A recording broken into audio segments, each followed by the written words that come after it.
My partner instructed me to leave her alone until she contacted me first, so that's what I did.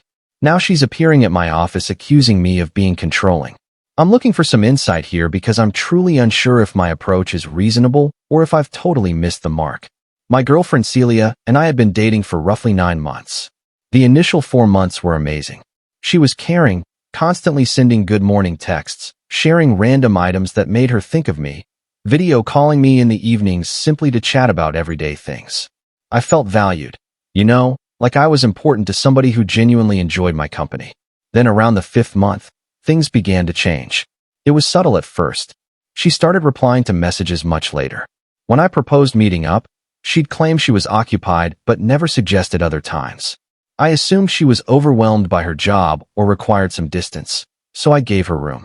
But then it became stranger. She'd share Instagram stories showing her hanging out with friends right when she claimed she was exhausted to meet me. When I softly mentioned it, she accused me of monitoring her and acting possessive. That surprised me since I truly wasn't attempting to dominate anything. I simply wanted to comprehend what was going on with us. About 6 weeks back, the situation reached a boiling point.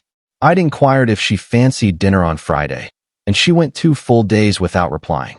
When she eventually responded, it was with this: "Adrian, I have to make something clear because this is becoming extremely draining for me. You're overwhelming me with your ongoing demands for affection and reassurance. I feel trapped in this relationship whenever you're frequently suggesting we meet or messaging expecting quick replies. It's overwhelming. Moving forward, I'll determine when we hang out. I'll contact you when I feel like speaking. You have to cease disturbing me unless I start the conversation. This is what I require to feel content in this relationship, and if you can't honor that, perhaps we should rethink everything." I probably reread that text a dozen times attempting to see if I overlooked something. Was I actually that pushy? I reviewed our chat history. In the week before, I'd only sent around 5 texts in total, all light and relaxed. Nothing that seemed clingy or insistent to me, though perhaps I couldn't see my own actions clearly. I discussed it with my friend Jonah. He and his girlfriend Rebecca had been a couple for about 6 years, so I thought he'd be honest if I was acting overly attached. He looked over the texts and simply shook his head. "Man, she's messing with you. This seems like a power play." Rebecca concurred. She explained that Celia was basically forcing me to seek approval just to be part of my own relationship. "It's not that you're desperate," Rebecca said. "It's her desiring full authority and having you appreciate any bits of interest she offers." That resonated deeply. So this is the part where I could be the jerk or a smart move, or maybe both. I chose to adhere to Celia's guidelines precisely. She wanted no more starting conversations from me. Fine. She wanted to dictate our interactions. She had it. I deactivated read receipts, turned off the online status on WhatsApp, silenced her alerts. Not blocking, only silencing. And then I halted everything. No morning greetings. No "how's your day" notes. No contacting her whatsoever. I wasn't doing this to control her or use some mind trick. I really required distance to assess if I wanted to stay in a partnership where I always felt cautious, awaiting approval to show affection. Those initial days were tough. I'd grab my phone habitually, nearly texting her something, then recall. But rather than moping, I began focusing elsewhere. I reached out to Jonah and Rebecca more, resumed regular gym sessions, enrolled in a carpentry course I'd been considering. Nearly 2 weeks passed, total quiet from my side, and her response was surprising. Nothing at all. Silence from her as well, which actually confirmed my doubt that her interest had faded. I was beginning to accept that our connection was over, and I figured it was time to post on Reddit. Edit. Didn't anticipate this much response. To answer questions, no, I'm not vanishing on her. I'm simply not starting contact, just as she requested. If she messages, I won't pretend she doesn't exist. I'm just responding slowly, perhaps. Update 1. 3 weeks on. That post gained more traction than anticipated. Appreciate all the views, including those labeling me spiteful or indirectly hostile. A few requested an update. Here's the current status. Interestingly, the day following my post, my phone lit up. Text from Celia herself. Initially, it was light. "Hey, how's it going?" I waited around 6 hours to reply. I was over at Jonah and Rebecca's assisting with rearranging furniture. And truthfully, I'd become skilled at not constantly glancing at my device. When I checked, there were additional messages wondering why no response and if everything was all right. I sent a short reply. Yeah, doing fine. Just occupied. She responded almost instantly. Occupied doing what? I skipped that, because I didn't feel obligated to provide a detailed rundown. The previous version of me would have rushed to explain my day the second she inquired. New me. I'm understanding that no one deserves instant location reports unless I choose to give them. That's when the situation intensified. In the following days, her texts increased. Why are you acting strange? Have I upset you? This is so childish, Adrian. That final one nearly amused me.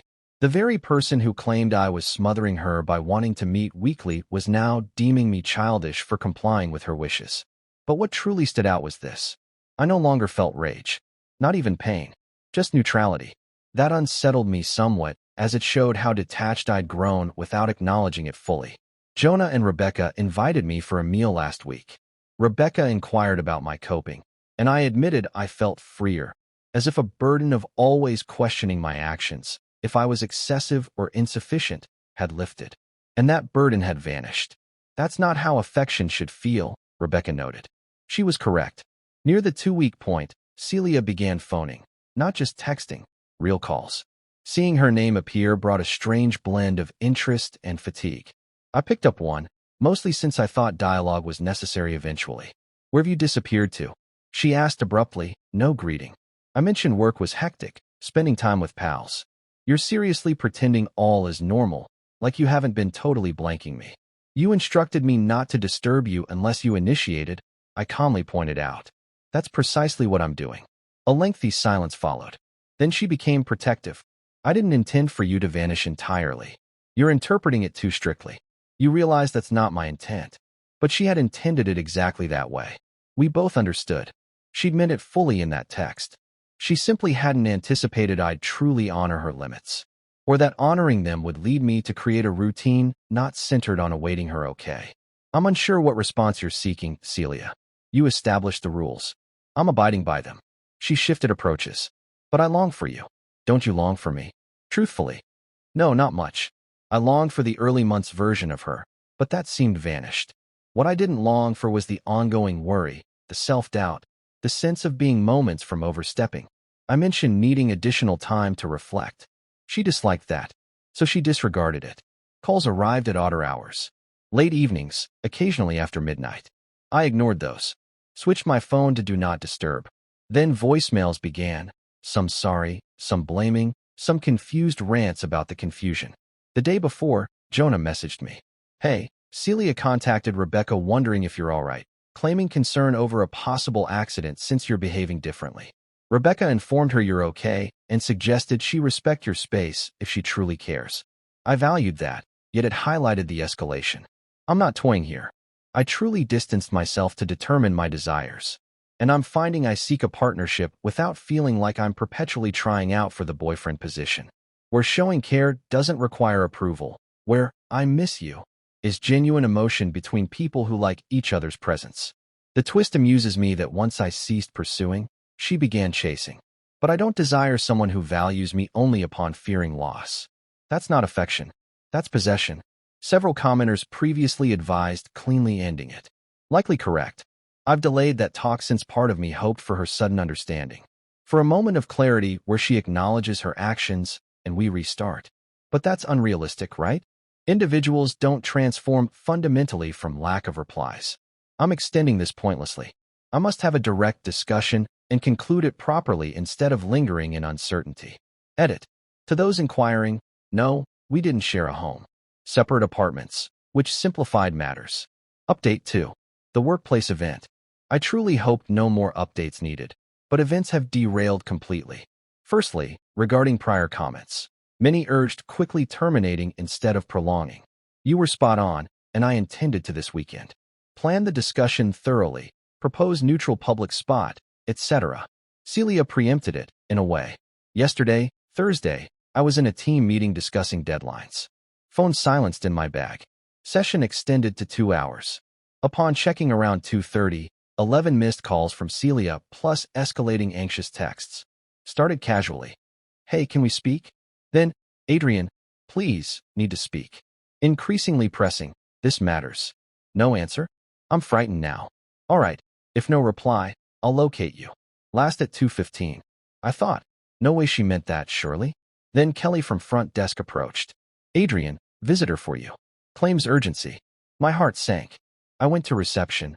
There was Celia, styled as if for an event, appearing nervous yet resolute. Open office design means reception fronts the workspace. Kelly seemed baffled. Nearby colleagues feigned nonchalance. Celia, why are you here? I asked evenly. You ignored calls, she stated as if justifying uninvited arrival. We must speak. I was in a session. You can't appear at my workplace. You gave no option, she retorted. You've evaded me weeks, blanked calls, pretended I vanish. What choice did I have? I was hyper-aware of the lobby audience, potential gossip, boss possibly entering. Anger surged, not fiery, but sharp awareness of foreseen boundary cross. Outside, I suggested softly. Surprisingly, she complied. Or I'd have escorted her. In the lot, away from ears, she launched. You're penalizing me. This is retaliation. Manipulating with silence, forcing chase, making me seem unhinged. None of that's true, I cut in. You said cease initiating. I complied exactly. But not this way. She visibly frustrated, not total absence. You know my meaning. What was your meaning, Celia? From my view, I followed precisely. You sought control of communication, meetings. I granted it. Now upset because I won't follow your script. That quieted her momentarily. She searched for next move. Eyes teared quickly. I simply long for you. Wrong to miss my partner. Want to see you, yet you portray me unreasonable. That's when I broke inside. Couldn't watch tear-based persuasion. This must stop. I don't wish this continuation, I stated, steadier than felt. This setup isn't functioning. She gaped as if struck, dumping me in a lot after weeks of blanking. Yes, terminating what ceased being mutual long ago. You desired me on demand, present conveniently, absent otherwise. Not equality, Celia, that's unsure even, but not my desire. She flipped to fury. Precisely my point. You're domineering. Couldn't accept my space need. So flip blame, villainize me. I'm not assigning roles, I replied, noting my weariness. Simply finished. Tired of apologizing for presence. Awaiting consent to affection from supposed mutual carer. Exhausted by these tactics. You can't terminate without effort. I exerted effort. Months of trying, then delivered your exact request, still wrong. So which me suits? No reply. Back to work, I said. She remained shocked, processing failure. As I left, you'll regret. Realize your loss. No response. No glance back. Perhaps correct. Maybe later I'll question. But currently, breathing freely months later. Inside, Kelly politely silent, but stares evident. Messaged manager. Personal issue resolved. Heads up for gossip. Jonah phoned evening. Celia messaged Rebecca lengthy complaint of humiliation, assuming infidelity for distance, seeking investigation help. Rebecca halted, exclude them. How holding up? Jonah. Honestly. Eased, annoyed by work visit, mainly eased. Bold, in person. No choice. She forced. Yet you held firm. Many wouldn't. Hadn't considered. Could have circled arguments. Unreasonableness conviction. Guilt return. Former me likely. Current me. Learning departure from pain isn't surrender. Often sole victory.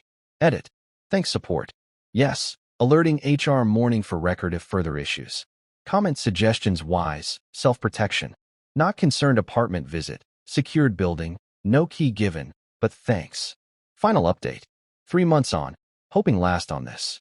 Zero contact post-lot talk. Few attempts week after. Unanswered texts. Unread deleted email. Then 2 weeks quiet. Then online posts began. No direct naming, but obvious to acquaintances. Vague on narcissists weaponizing silence. Abuse masked as limits. Instagram stories tearful, recovery from toxic bonds. Rebecca shared captures, worried escalation. Shocking, friends circle revelations. Celia shared alternate narrative months. Depicted me needy, envious partner intolerant of independence.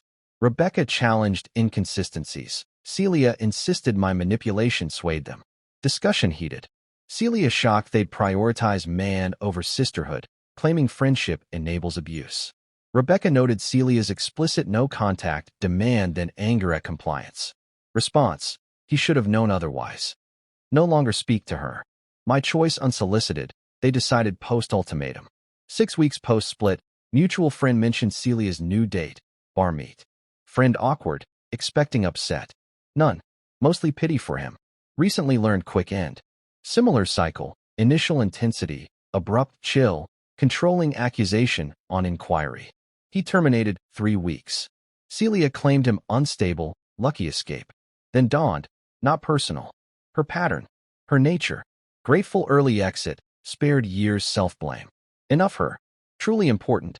Thriving, authentically. Not post-breakup false bravado while aching. Mornings without anxious phone checks. Plans sans clinginess fears. Simply existing, more Jonah/Rebecca time. Friday game nights usually trio or small group. Pleasant, drama-free friends. Genuine concern sans ulterior motives. Casually dating resumed. Not serious, no haste. Few dates, woodworking classmate. Contrast stark with Celia. Mutual texting from desire, not demand/obligation. Enthusiastic plans met. Normalcy profound after eggshell months. No long-term, but clarified desires. Partner viewing interest as asset, mutual presence enjoyment. Commenters warned eventual return. Such types do. Correct. Month ago lengthy message. Therapy insights. Attachment problems acknowledged. Errors admitted. Discuss errors. Chance hope. Seemed scripted. Obligatory words sans sincerity. Plus new X reports. Doubt growth. No reply. Not malice. Nothing remains. Chapter ended. Life narrower somewhat. Lost superficial friends. Avoid shared spots, yet expansive vitally. Greater time, vitality, calm. More laughter. Better rest. Crafting manually. Guitar resumed. Simply. Being sans approval need. Thanks original post commenters. Doing well. Will continue.